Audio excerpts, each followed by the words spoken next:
Quando a noite escuta. Capítulo 20. A manhã não nasceu leve naquele dia. Ela se ergueu contida, como se a própria paisagem hesitasse em revelar plenamente o que estava por vir. A luz filtrava-se entre as árvores com uma suavidade que não chegava a tranquilizar. Antes, insinuava um tipo de vigilância silenciosa, como se o espaço ao redor observasse com atenção cada gesto que ali se desenrolava.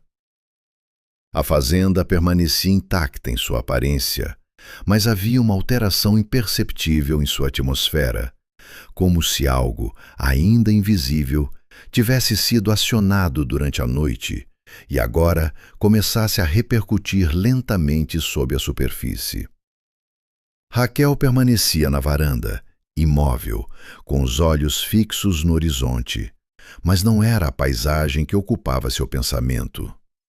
Havia nela uma reorganização interna que não se dava em palavras, mas em camadas mais profundas de consciência, como se finalmente estivesse conectando pontos que por muito tempo haviam permanecido dispersos.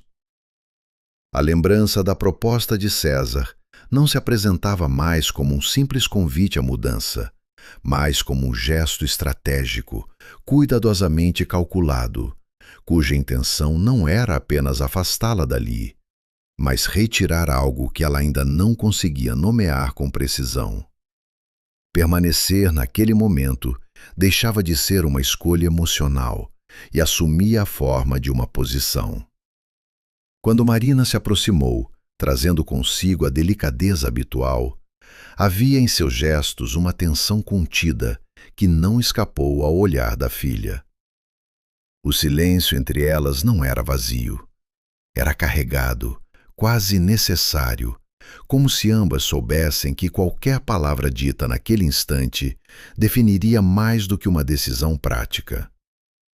Ao mencionar novamente a proposta de César, Marina não fez como quem persuade, mas como quem tenta compreender a extensão do que estavam prestes a enfrentar. Falou da segurança, da possibilidade de recomeço, da vida fora dali, mas cada argumento soava para Raquel como algo distante, incapaz de tocar aquilo que realmente estava em jogo. Raquel voltou-se para a mãe com uma calma que não vinha da ausência de conflito, mas da presença de uma convicção que começava a se firmar com clareza.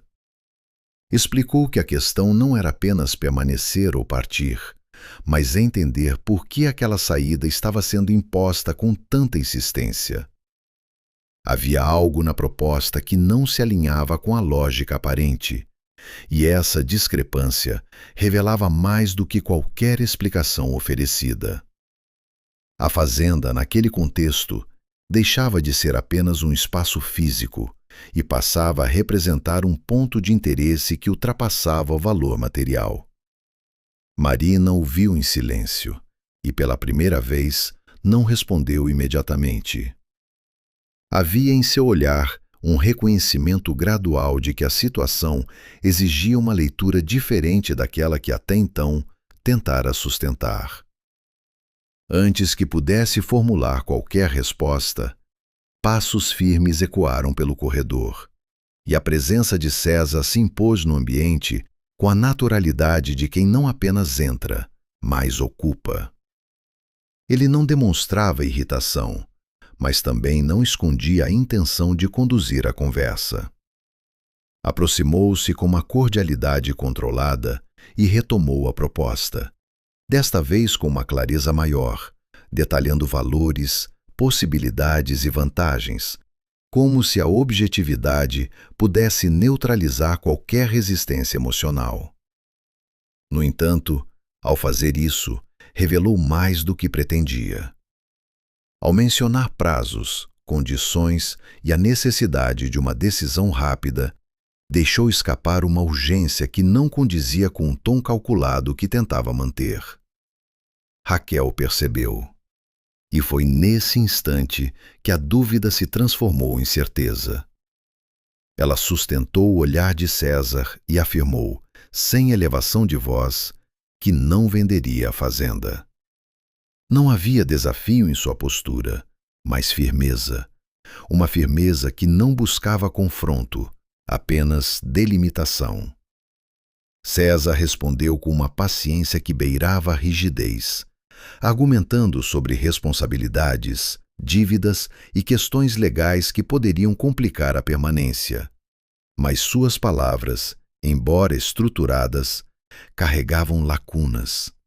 E eram essas lacunas que chamavam mais atenção do que o conteúdo em si. Foi então que Raquel fez a pergunta que alterou o rumo da conversa. Quis saber exatamente que tipo de dívida justificaria aquela pressa. Por um breve instante, César hesitou. A pausa foi mínima, quase imperceptível, mas suficiente. Porque não era uma pausa de quem busca a melhor forma de responder. Era a pausa de quem decide o quanto pode revelar. Ele respondeu de maneira vaga, mencionando obrigações antigas, registros incompletos e situações que, segundo ele, não poderiam ser discutidas naquele momento. A explicação, em vez de esclarecer, aprofundou a suspeita, tornando evidente que havia algo sendo ocultado deliberadamente. Raquel não insistiu, mas o silêncio que se seguiu já não era o mesmo. Era um silêncio que marcava território, que reconhecia a existência de um segredo e, ao mesmo tempo, declarava que ele não permaneceria intocado. William surgiu à porta pouco depois, e sua presença, ainda que discreta, reforçou a mudança. Mudança de equilíbrio na sala. César percebeu imediatamente, e a tensão, até então contida, tornou-se mais definida, como se agora estivesse distribuída de forma mais clara entre os envolvidos. William não interveio de imediato, mas sua postura indicava que não se manteria alheio, e isso, por si só, já alterava a dinâmica da conversa. César encerrou o diálogo com uma advertência velada, afirmando que algumas decisões, quando tomadas sem conhecimento completo, poderiam trazer consequências irreversíveis. Não elevou o tom, não ameaçou diretamente, mas deixou no ar uma implicação clara o suficiente para ser compreendida. Ao se retirar, não olhou para trás, e o som de seus passos ecoando pelo corredor pareceu prolongar a tensão que permanecia no ambiente. Raquel permaneceu imóvel por alguns instantes, absorvendo não apenas o conteúdo da conversa, mas aquilo que não havia sido dito. A proposta deixava de ser uma simples negociação e assumia, definitivamente, o contorno de um afastamento planejado. E pela primeira vez, a permanência não lhe pareceu apenas uma escolha pessoal, mas uma necessidade. Havia algo naquela terra, e agora ela sabia que precisava descobrir o quê. A noite não caiu sobre a fazenda como um acontecimento súbito, mas se instalou lentamente, infiltrando-se pelos espaços com a naturalidade de algo que sempre esteve ali, aguardando o momento de se revelar por completo. As sombras alongaram-se pelos corredores, ocuparam os cantos e repousaram sobre os móveis como uma presença antiga, quase consciente, como se cada parte da casa reconhecesse a chegada de algo que não poderia mais ser ignorado. O silêncio que se formou não era repouso, mas expectativa, carregado de uma densidade que tornava o ar mais pesado, mais difícil de atravessar sem sentir. Raquel não conseguiu dormir. Permaneceu sentada à beira da cama, o corpo imóvel, mas a mente em constante movimento, revisitando cada detalhe do dia, cada palavra, cada pausa que agora revelava significados que antes passavam despercebidos. A conversa com César não lhe saía da mente, não pelas respostas dadas, mas pelas ausências, pelos espaços não preenchidos, pelas explicações interrompidas, antes de se tornarem completas. Havia algo na forma como ele evitara certos pontos que indicava não apenas cautela, mas controle. Controle sobre o que podia ou não ser sabido. Levantou-se, caminhou até a janela, abriu.